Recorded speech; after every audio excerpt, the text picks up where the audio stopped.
Good afternoon and welcome to Bull Market Talk Show. This is your host Rian Hobson, and we're doing look.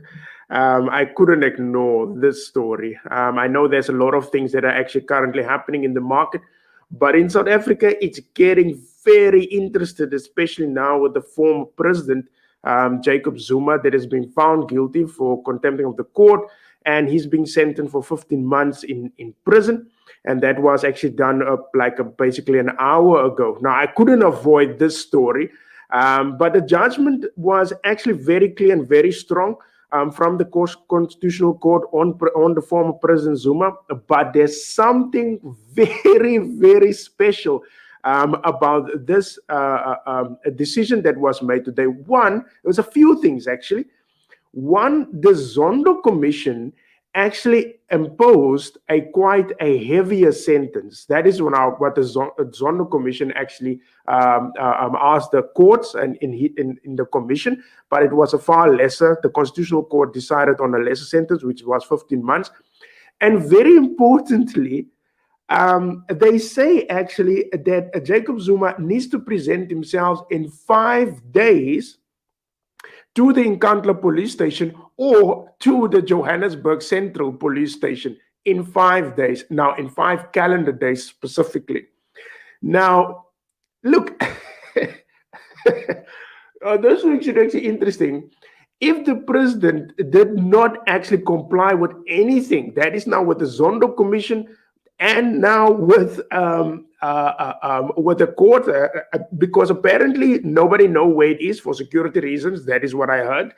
And so he needs to present himself in 5 calendar days to the commission. If, now they say here also, if the president does not comply in this 5 days, if he doesn't actually go to the Nkandla police station to hand himself over, or to the Joburg Central police station, if he doesn't do it, then the Minister of Police and the National Commissioner has 3 days, 3 calendar days to go to Nkandla and to get, maybe it is in Nkandla, to get him now there and actually to take him to prison. Now, we all know there is some veterans there at Nkandla that are actually saying that they will not hand over the prison. The president will go after the former president. I would say clearly, the former president is going absolutely nowhere.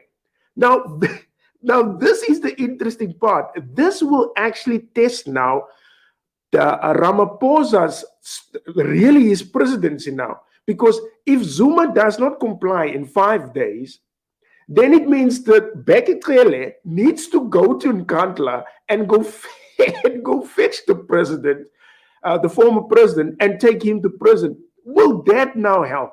Will that actually work out? Will that work? Because you have the MK guys there that's in front of the gates in Nkandla. Believe me, this will be the true test of that big-nosed president, which is actually now Cyril Ramaphosa, because I honestly doubt that Jacob Zuma will actually hand himself over to the police station in Nkandla or at the Joburg Central police station. I honestly doubt it. It will be very interesting, and it is a true test now for President Ramaphosa, because he needs his commissioner. And the police commissioner needs to go if the former president does not comply within 5 working days. Now, also very importantly, yesterday, the Sun International actually announced that 14,000, basically, that they're closing everything in South Africa, the hotels, the casinos, and 14,000 jobs is basically on the line there. Now, that is actually a serious number. And you must remember, there is no TERS money for these people. There's nothing.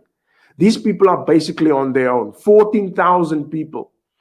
And this is now one part of our economy, which is now the service industry side of the hospitality industry side. These people are very vulnerable. You also saw the picture that was actually being shared yesterday on social media regarding someone that was actually standing in a photo where he actually, when the announcement came in that the hospitality industry basically needs to close down for 14 days, and you could see that man actually stand there stressful. Now, this is a very stressful period for South Africa, with the Sun International lose about 2% of its value today and 13% in the last 7 days. This is really not good for South Africa. And I think personally also, with the story of Jacob Zuma, I think there is a huge surprise for us with the Jacob Zuma story. I honestly doubt that he will hand himself over. Excuse me. I honestly doubt that. And also with this story about Sun International and other people in South Africa that get affected, that lost their jobs now or have to be at home for the next 14 days. This is brewing. This is actually the best brew for a catastrophe. Honestly, I think this is now, this could be the tipping point. And also I could see on Twitter yesterday that people were asking for a march. Whether the date is official, I'm not sure. Excuse me. I'm not sure is the date official. But this, honestly, this is actually all the ingredients for crap that is coming for South Africa. Have a lovely day, and then I will see you guys tomorrow with the markets, unless if something happens with the whole Zuma story. But for now, that is it. And then I will see you guys tomorrow again at 1 o'clock. Bye-bye, and have a lovely day.